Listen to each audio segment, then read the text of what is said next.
They mocked her wheelchair. She flipped the school bully with one silent strike. They laughed at her wheelchair, mocking her noodle arms and calling her traffic cone with Wi-Fi.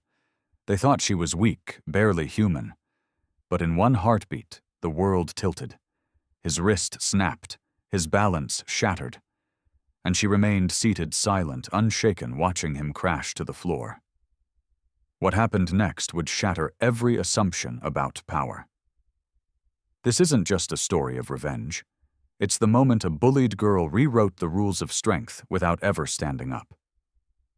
Are you ready to witness how she harnessed the hidden fire inside her? If you've ever been dismissed, underestimated, or trapped by other people's expectations, hit subscribe now and join me on this journey from silence to unstoppable power. Smash that like button if you believe justice isn't about brute force, but heart and strategy. Drop a comment with one word: unbreakable.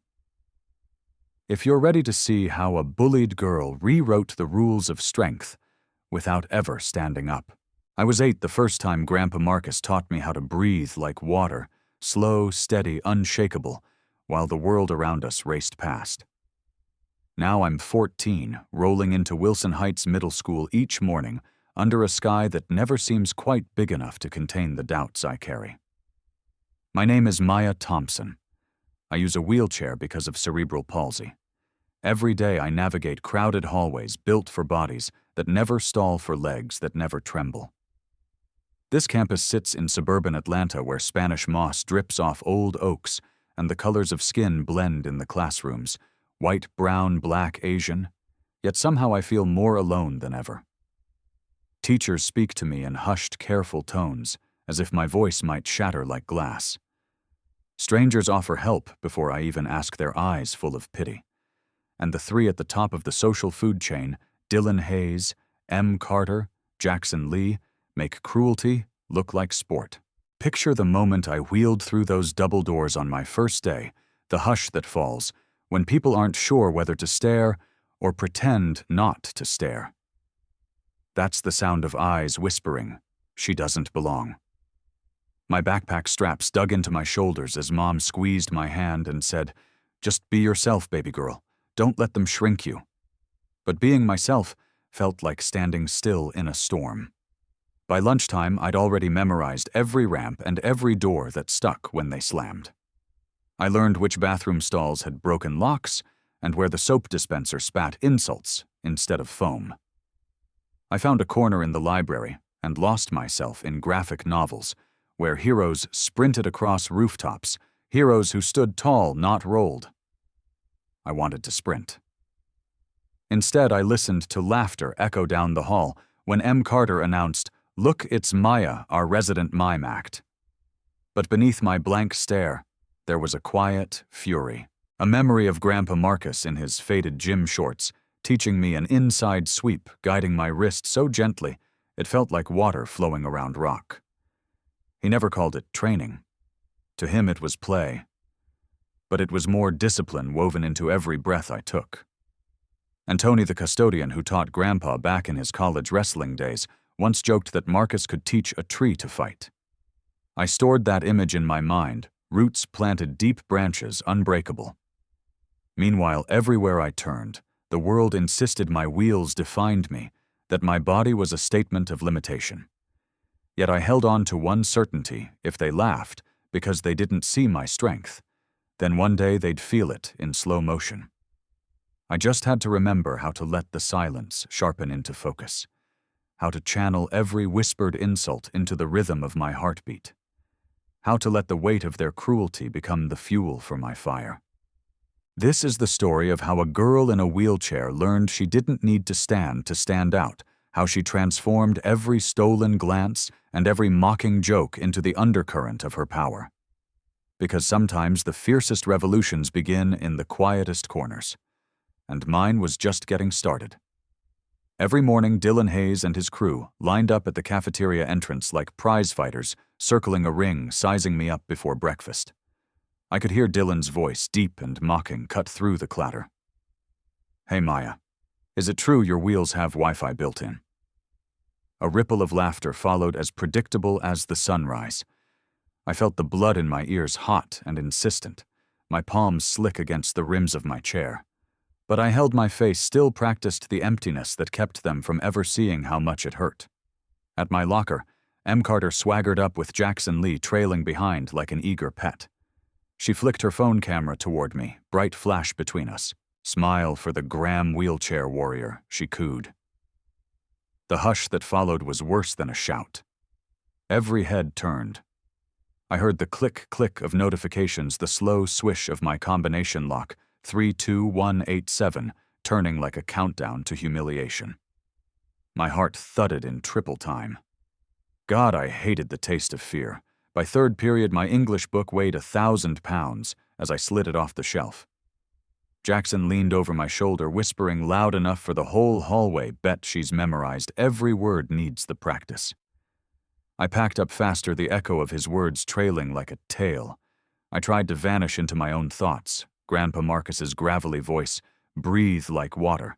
I sucked in air, let it fill me slow and deep. But water couldn't drown this stinging flush in my cheeks. Lunchtime was worse. The cafeteria smelled of burnt pizza and spilled milk, fluorescent lights flickering overhead. I wheeled to my usual corner, earphones clamped tight, hoping the hum of music would mute the world. For 10 minutes it worked. Then Dylan's voice crashed back. "Maya, is it true your mom pays someone to shove you around all day?" Embarrassment slammed into me like a fist. I froze as M plucked my sandwich off the tray and tossed it to the floor. It landed with a pathetic flop. I sank as dozens of eyes slid toward me, pity, curiosity, barely concealed disgust. I never cried. Instead, I packed up and left, headset trailing, each push a protest. Every corridor became a gauntlet. The water fountains were too high. The door handles twisted the wrong way. One day, a teacher slowed her step beside me. "Do you need a counselor?" "Maya." Her voice was gentle pity, lacing every syllable. I forced a small nod. Counseling. Like I was broken. Later, I raged at my reflection in the library window. I am not broken. My voice bounced back at me, weak, tinny. I swallowed it down, let the rage simmer. That night, I found myself back in the garage, stubbing my toe on Grandpa's old punching bag. It was dusty, the initials MT faded on the leather. I slipped on my worn gloves, not to fight anyone else, but to fight the shame in my own bones. My first jab was clumsy, the bag barely budged. Then I remembered how he guided my wrist, how he corrected my stance until I felt anchored, immovable. I struck again, faster, harder, and suddenly the bag rocked. My breath matched the rhythm, inhale, shift, weight strike, pivot, exhale. The world outside that garage shrank to the space between me and the bag. For the first time, I felt something else, purpose. At school the next day, the tension was electric. I caught Dylan's eye in the hallway. His smirk faltered for a split second. He recovered, but I noticed. In math class, as the teacher droned on, I felt the weight of dozens of stares. M tapped Jackson on the arm, nodding toward me. I closed my eyes, breathed like water, and let it wash over me. No more flinching. No more shrinking. By fourth period, whispers chased me down the hall. "She's weird. I heard she kicked someone's butt." I kept moving, heart sharp. I knew they were building my legend before the final blow. Dylan cornered me by the lockers as I dialed my combo 32187 like a mantra. His shoulder dinged mine, deliberate. "You gonna melt down today, Maya? Or do your wheels finally run out of battery?" He laughed. I wanted to scream. Instead, I placed my hand on the lock, pushed in the final number, and without looking up, whispered to myself, "Not today." When I wheeled into the gym, the air was heavy with expectation. The echo of sneakers on polished floors, the clang of weights, the fluorescent glare that spotlighted every move. Coach Daniels blew his whistle, called for warm-ups. I rolled to the side, stretching my shoulders, feeling the room tilt toward me. Dylan sauntered over Jackson at his elbow, M hovering just behind. They formed a semicircle, predators closing in. The first misstep came when Jackson bumped my chair, almost tipping me. Everyone gasped. I heard my breath catch, remembered Grandpa's voice. "Center yourself." I locked my wheels, dropped my grip, let them drive into me, then pivoted. My hands shot out, gripping Jackson's wrist with a calm I barely understood. Time slowed. I guided his momentum in a smooth arc, and he stumbled forward, arms windmilling before hitting the mat with a hollow thud. A ripple of shock went through the gym. Dylan's jaw dropped. M's phone clattered to the floor. Jackson curled in a ball, eyes wide as dinner plates. Silence stretched. Then a few kids laughed, nervous, unsure, while others murmured approval. Coach Daniels jogged over, eyes darting between me and Jackson. "Step away," he said calmly, voice steady. "That's enough." He didn't ask if I was okay. He didn't say I should apologize. He simply recognized that this was self-defense, not aggression. Dylan's face flushed crimson as he dragged himself up, brushing off loose threads of dignity. Em picked up her phone, but she didn't record. Instead, she covered her mouth, expression unreadable. All at once I realized they weren't looking at my chair. They were looking at me. Not the body they thought they knew, but the person who refused to be small. My heart hammered, not from fear, but from something else. Liberation. Triumph. As I wheeled out of the gym, the air felt different, charged with possibility. Every push of my wheels was a statement: I belong, I matter, and the echoes of my strike would ripple far beyond these walls. They say power shouts. But sometimes it whispers through the silence of a heartbeat, through the rotation of a wheel, and through the calm certainty that comes when you finally stop being afraid. And right now, I am anything but afraid. In the days after the gym incident, I felt a shift under my skin, like a storm gathering before it breaks. Every glance down a hallway seemed charged, every push of my wheels a declaration. I knew the moment was coming when I'd have to turn that surge of adrenaline into something more than instinctual defense. I needed a plan, a way to use their expectations against them. It started in the garage under the dim glow of a single bare bulb, the old punching bag swaying gently from a rusty chain. I traced my fingertips over the faded initials. M.T. Marcus had stamped them there years ago, an imprint of belief. I remembered the look in his eyes when he said, "Strength is knowing when not to strike." That line echoed in my mind as I tied my gloves, each knot tightening my resolve. First, I mapped the terrain. I wheeled through every corridor after school, noting exit routes, camera placements, even the few lockers that didn't squeak when slammed. I watched Dylan and his crew rehearse their dominance, how Dylan crowd-controlled in the cafeteria, how Em stationed herself by the vending machine to film, how Jackson loitered by the restroom to intercept whispers. They believed they owned these spaces. I decided I would use their confidence against them. Next, I built my toolkit. Beyond the physical moves, the inside sweep, the wrist lock, the pivot I'd deployed, I needed psychological hooks. I tested a feint on the bag, a half hook, that looked like a strike, but ended in a redirect. I practiced slow pivots that seemed to stall, lulling the opponent into overcommitment. Grandpa Marcus's voice guided me. Let them land in your current, then guide them where you want. Each night, sweat dripped onto cracked concrete as I visualized how those motions would translate to a school hallway, a gym mat, a cafeteria floor. But strategy without allies is brittle. I reached out to Lucas Ramirez, who'd quietly defended me when Jackson tried to steal my books. I described my plan not to harm, but to expose, to create a moment so undeniable that even their cameras couldn't twist it. Lucas agreed to cloak my preparation in normal routine tutoring sessions in the library, extra study hall credits, anything to keep my true focus hidden. With his help, I stashed fresh gloves in my locker and marked a spot in the gym where the floor mat had just enough give to absorb weight without skidding. Then came the psychological setup. I let word leak through a locked Zoom chat with Lucas that I was going to do something big during PE. A few curious glances darted my way. Dylan's lips curled into a mocking grin when he heard rumors. Perfect. I needed his arrogance to swell to blind him. I needed M's camera at the ready, Jackson poised to help Jeff him into my trap. I imagined the cafeteria, them jeering me, taking the bait, setting the stage.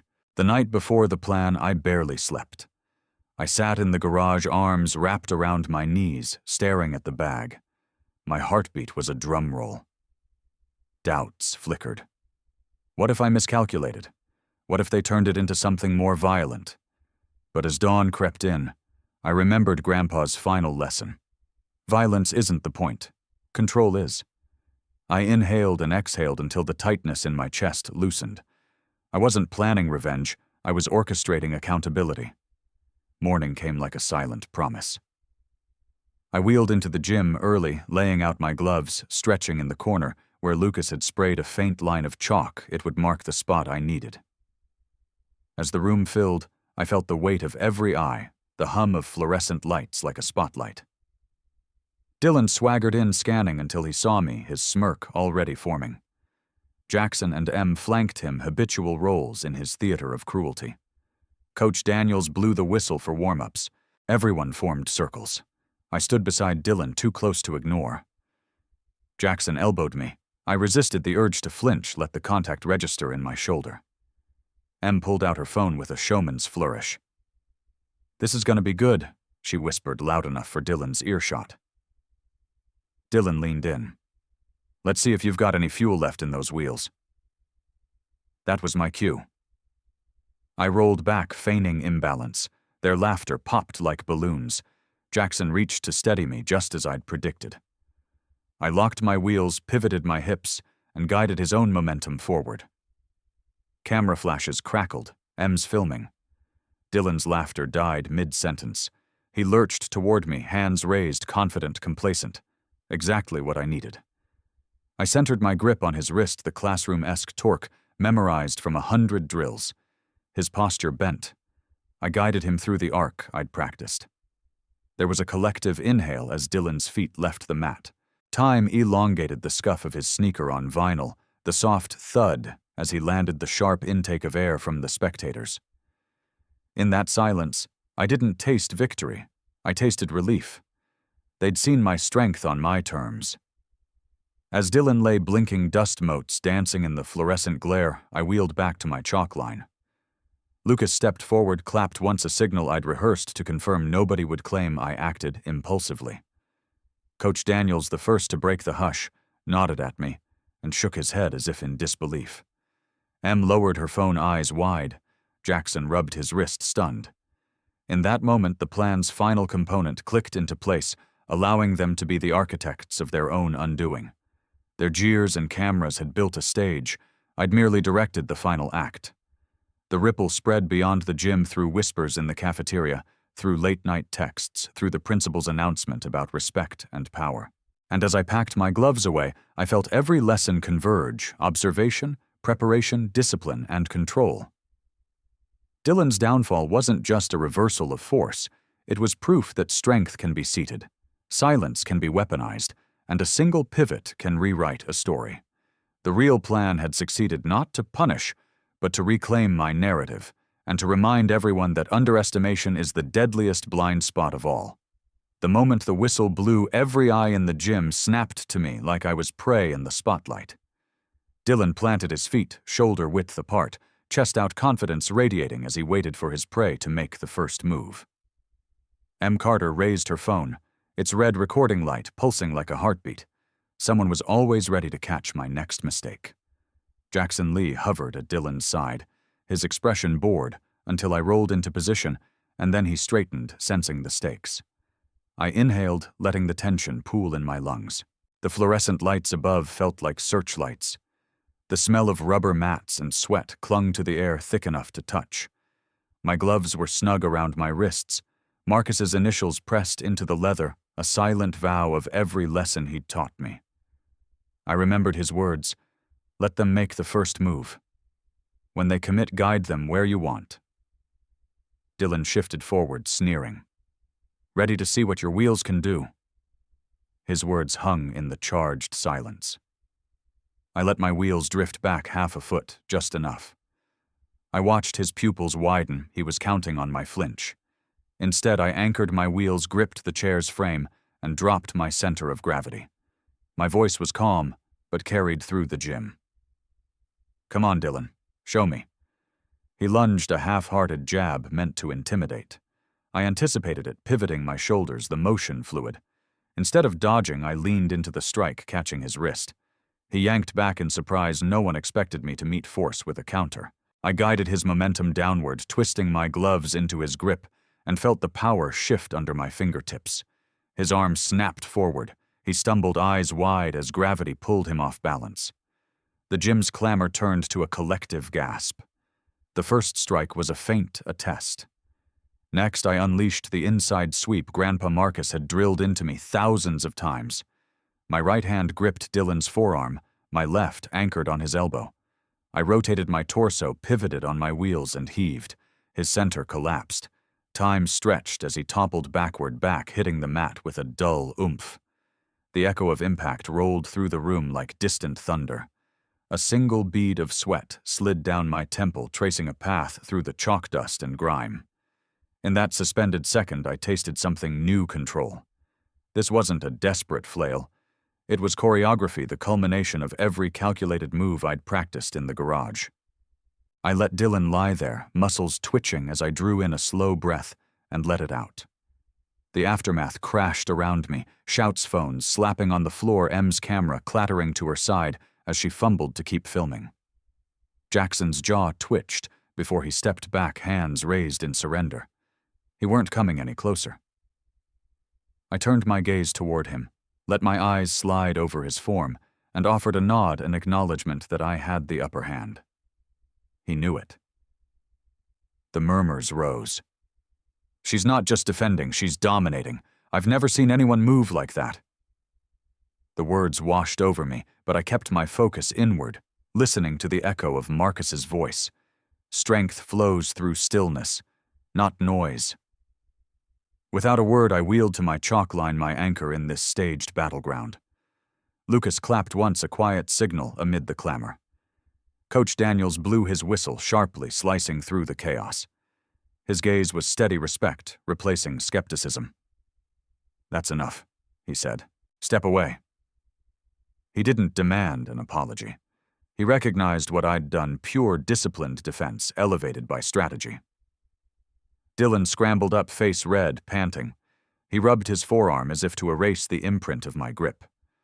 Blood pounded in my ears, but not from fear, from a fierce elation that sang through my veins. They'd constructed this spectacle to mock me, to reduce me to a meme. Instead, I'd rewritten the script. Their own arrogance had paved the way.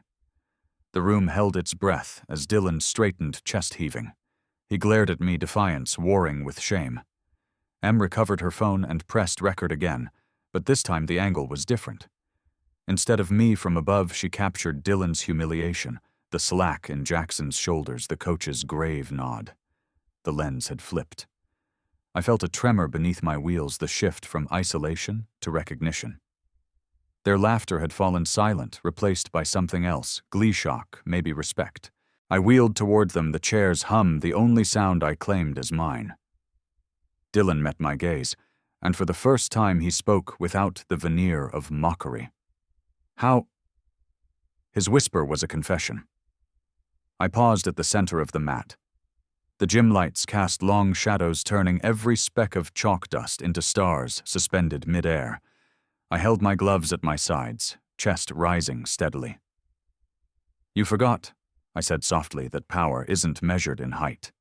My voice boomed in my own ears. "It's measured in conviction." Heads turned, phones raised. In that second, I realized this moment wasn't just mine. It belonged to every person who'd ever been pushed aside, every body labeled broken, every soul told to shrink. My strike was more than a demonstration of skill. It was a declaration of existence. And now they had to reckon with it. Coach Daniels stepped forward, gathering both Dylan and me into his stern gaze. He said, "I want a rematch one-on-one. No cameras, no sideshows. You earned that much." His words landed like a challenge, but a fair one. Dylan glared, but nodded. I swallowed a grin, feeling the surge of anticipation for the next act. As I wheeled off the mat, chest heaving, sweat dripping onto the vinyl floor, a strange calm settled over me. The echoes of my victory still rattled the walls, but in my mind, I replayed each movement with clarity: the arc of the wrist lock, the pivot of my hips, the satisfying thud of impact. Each detail was a testament to preparation and sacrifice. Em caught up, phone in hand, but this time she didn't circle for angles. She walked beside me. Her words were low, unguarded. That was incredible. Jackson trailed behind, silent but respectful. Even Dylan's stride approached mine, hesitant, as if he wanted to reclaim some shred of dignity by walking alongside. I didn't slow down. I let them close in, allowed their proximity to underscore my victory. By the time I reached the gym exit, a trail of hushed conversations followed my wheels. The dynamic had shifted irrevocably. I was no longer the girl they underestimated. I was the one who set the terms. And as the double doors swung open to let me roll into the hallway washed in midday light, I glanced back, meeting each pair of eyes that dared to look. The hallways that once felt like gauntlets now buzzed with new energy. Whispers trailed after me. Did you see that she took him down without standing? What's she going to do next? I didn't give them answers. I only offered the same calm conviction I'd carried into that first strike. Because the real aftermath wasn't measured in stunned faces or viral clips. It was measured in the quiet revolution that starts when power is claimed on your own terms, and the world has no choice but to watch it unfold. The gym fell silent for a heartbeat longer than any of us expected. Then the murmurs began, surprised, awed, a few nervous laughs that sounded more like confessions. Did you see that move? She didn't even stand up and stand. I stayed poised in my chair, letting my breath settle as Dylan pressed himself against the lockers, red-faced and rubbing his elbow. Em Carter lowered her phone and stared at her screen like it had betrayed her. Jackson Lee hovered beside Dylan, mouth agape, as if searching for the right words to explain what just happened. Within minutes, news of the wheelchair reversal spread faster than wildfire. In the cafeteria, students crowded around tables, replaying the clip on every phone screen. Some whispered that Maya Thompson was a one-girl army. Others muttered that they'd never look at disability the same way again. I noticed familiar faces, kids who'd never said more than hello, now offering tentative smiles, nods of respect. Even the bullies who'd tormented me walked a little more carefully, as though aware of new stakes. Coach Daniels called me aside afterward. His usual stern expression softened. That was textbook execution, he said quietly, tapping his whistle. Discipline control, no unnecessary force. You showed them what real strength looks like. His praise felt like a medal pinned to my chest, but more meaningful than any award. It meant someone saw me beyond the wheels. Later that afternoon, my phone buzzed non-stop. 3 texts from Casey in art class. You are insane. 2 from Tara on the basketball team. Teach me how to do that. And a group thread pinging Maya Thompson, please respond. I scrolled through the messages, warmth creeping into my chest. For the first time, I didn't delete the notifications. I let them build a chorus of whistles and cheers, replacing the static of mockery. That evening, the principal's announcement came over the intercom during 4th period. Today, we witnessed extraordinary courage and restraint. Maya Thompson reminded us all that power doesn't require standing, it requires conviction. Please join me in celebrating her actions as an example of respect and self-control. The applause echoed down the hallways, surprising even the teachers. I looked at the faces around me, genuine smiles, clapping hands, a few tears. My own eyes stung, not from pain, but from relief. Finally, the walls of indifference cracked. Over the next week, the school environment transformed. Lessons on inclusion and adaptive sports were added to gym class. The student council invited me to co-host a Strength Beyond Limits workshop, teaching basic self-defense techniques that honored everyone's abilities. Lucas Ramirez stood by my side, handing out gloves and guiding newbies through pivots and grips. Even Jackson signed up, hesitant but determined to learn. Dylan watched from the sidelines, his posture less rigid, his smirk replaced by a thoughtful nod. Outside the school, the local news ran a short segment, Middle Schooler Redefines Strength, with footage of my strike and interviews with Coach Daniels, my mom, and a few classmates. I heard my own voice in the background. I just wanted them to see me, not pity me. The anchor's tone was respectful, tinged with amazement. It wasn't viral mockery anymore. It was celebration. At home that night, I rolled into the garage and stared at Grandpa Marcus's old punching bag. The initials MT shone under the single bulb. In the quiet, I ran my hands over the leather, feeling every scar and stitch. I remembered his final words. Teach someone else, that's how we stay alive. I reached into my locker and pulled out the worn letter he'd left me. Reading it again, I let his words sink in. You are not broken. You are more. On Monday, the hallway felt different under my wheels. Strangers smiled. Teachers greeted me by name. A sixth grader caught up to me at the water fountain, pale, curious, clutching a notebook. Are you Maya from the news? He asked shyly. I nodded. He held out a sketch he'd drawn of me with a glowing aura. You inspired me, he whispered. My chest swelled as I laughed softly, taking the drawing and giving him a fist bump. In that moment, I realized the true result of what happened wasn't just a viral clip or a changed schedule. It was a shift in belief. My classmates no longer saw just a girl in a wheelchair. They saw potential resilience, a living testament to the idea that limitations exist only where you accept them. The system adapted, yes, adding ramps and workshops, but more importantly, hearts and minds opened. As I wheeled away toward my next class, I felt the undercurrent of a revolution, a ripple that started with a pivot and a whisper of power. The world around me may never be perfect, but it had already begun to change because I chose to stand even while seated. And in that choice, the real victory took root, promising that anyone who feels unseen can rise quietly, firmly, and with unshakable resolve. Power isn't a matter of height or muscle. It's the quiet conviction that refuses to be small. Maya's story reminds us that every insult thrown, every sideways glance, meant to shrink, you can become the fuel that forges your strength. When you feel unseen or underestimated, remember that your power lies not in proving others wrong, but in affirming your own worth. Think of the halls she traversed, spaces built for bodies that move differently, now reclaimed as her arena. Her pivot wasn't just a martial arts move. It was a shift in perspective from victim to architect of her destiny. What if you treated every barrier you face as a training ground, each locked door, each harsh word, each dismissive nod, as a moment to learn patience strategy and resolve? Maya's victory wasn't a shout. It was a measured redirection of force, a lesson in control. In life, real triumph often whispers it's the calm breath before action, the steady hand that guides adversity where you choose. Ask yourself, when the world pushes, how will you pivot?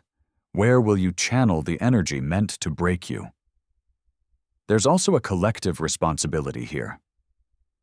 When M's camera flipped from mocking to recording Maya's triumph, it symbolized choice, our choice to amplify cruelty or to spotlight courage. What role will you play when you witness injustice? Will you laugh along, look away, or become an ally who changes the narrative? And finally, Maya learned that true empowerment extends beyond the self. By teaching others the moves she inherited from her grandfather, she multiplied her impact. She didn't hoard her strength, she shared it. The next time you discover a gift, a lesson born of struggle or heritage, consider passing it on. In teaching someone else, you ensure the flame you light continues to burn long after your own fight is done. So carry this forward, redefine power on your own terms. Trust the stillness within your storm. And remember that sometimes the fiercest revolutions begin not with a roar, but with a silent, unshakable choice to stand no matter how you're positioned. Remember, this strength isn't measured by how high you stand, but by how firmly you hold your ground no matter the obstacles.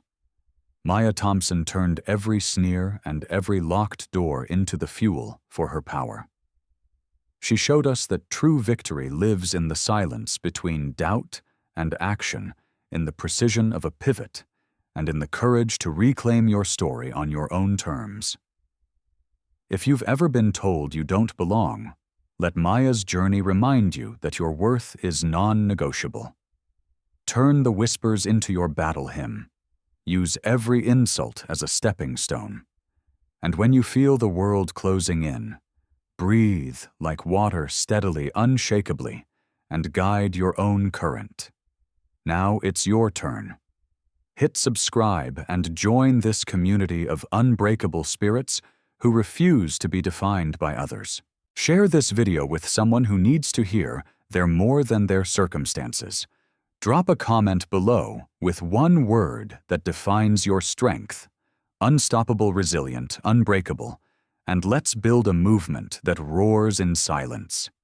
Your revolution starts now.